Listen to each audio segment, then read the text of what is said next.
Every All Black selected for the South Africa tour has earned their spot, but not everyone has secured their future. This tour could decide who becomes a guaranteed starter, who plays themselves into 2027 World Cup plans, and who gets left behind.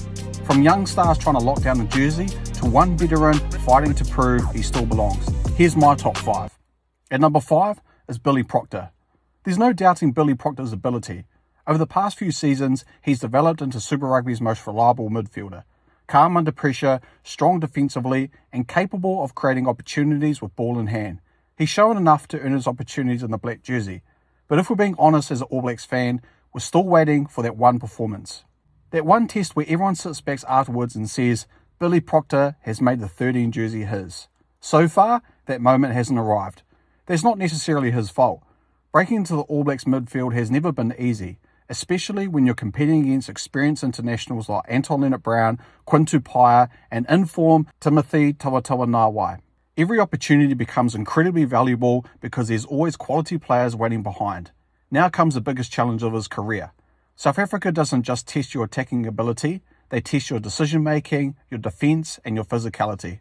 If Billy Proctor gets the opportunity to face Damien Delende and Jesse Creel, he'll be coming up against one of the most experienced and physical centre combinations in world rugby. Those are the type of matchups that separate good test players from genuine international stars. A big tour could finally establish Proctor as New Zealand's long-term answer at outside centre heading towards the 2027 Rugby World Cup. But if he fails to make a lasting impression, the competition behind him isn't getting any smaller. The next player on the list is facing a bigger even challenge because he's trying to own the most important position in New Zealand rugby. At number 4 is Ruben Love. No position is scrutinised more in New Zealand than the first 5'8". Every pass, every kick, every tactical decision is analysed. And that's exactly the position Ruben Love has found himself in after Dave Rennie showed faith by starting him at first 5 during the July Test series. That decision immediately told everyone that the coaching staff sees genuine potential in him as a long-term playmaker. But potential only gets you so far. South Africa is where the great first 5 earn respects. The Springboks are relentless. Their line speed is among the best in world rugby. They pressure your kicking game, they challenge every decision, and they force young playmakers into mistakes if they lose composure for even a few seconds. That's why this tour feels so important for Ruben Love. No one questions his talent. His speed, vision, and ability to attack the line have been obvious for years. The question now is whether he can consistently control a test match against the world's best opposition. And the pressure doesn't stop there.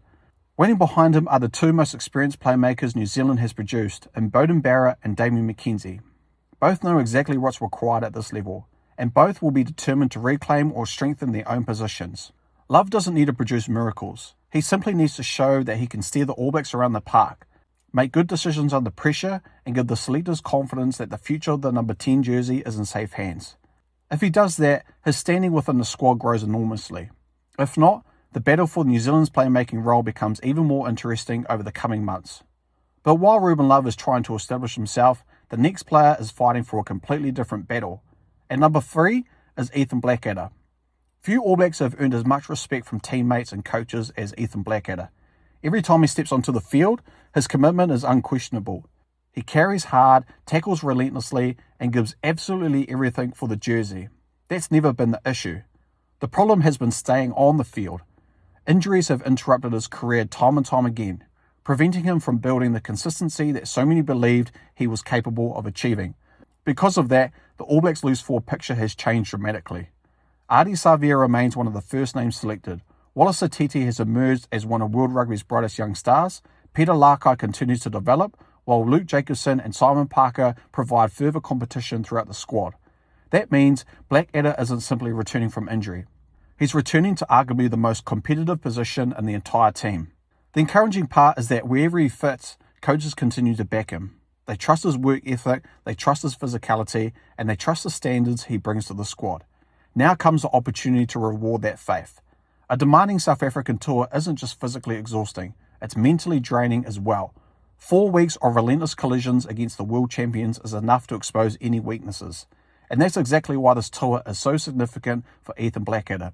If he can stay fit throughout the tour and consistently perform at the level everyone knows he's capable of, he'll remind the selectors exactly why he's remained such an important part of their plans despite all the setbacks.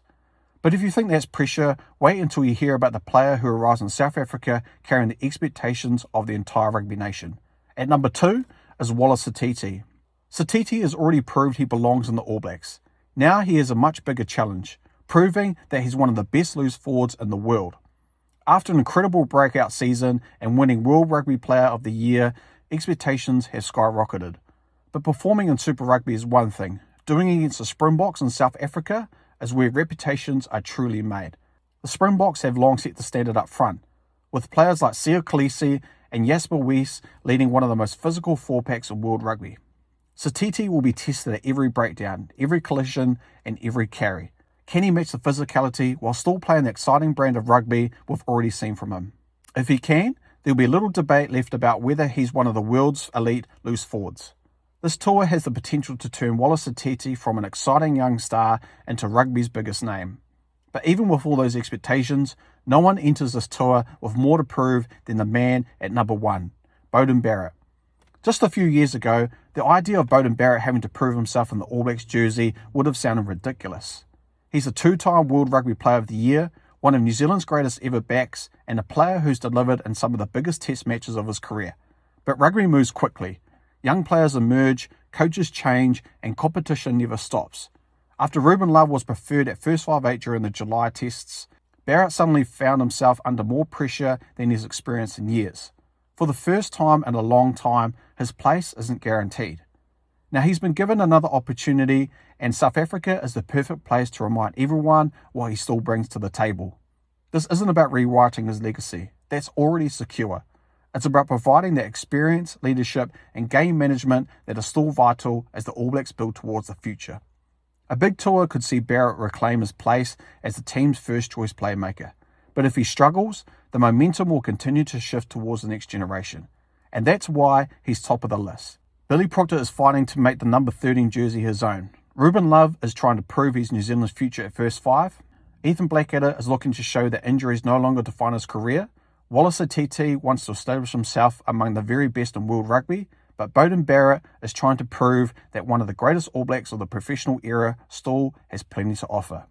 Now it's over to you.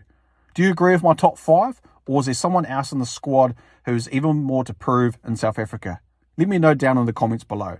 Ever wanted to create your own Rugby Highlights channel just like this one? With my course, the YouTube Creator Toolkit, I show you exactly how I do it, from the tools I use to the templates I built. You get everything. Just copy, paste, and start creating. Learn how to grow your channel, keep viewers hooked, and turn views into income. Click the link in the description below to learn more and start your channel today. Now back to the video. And if you enjoyed this video, don't forget to like, share, and subscribe for more content just like this. Thanks for watching, guys, and I'll see you next time. Peace.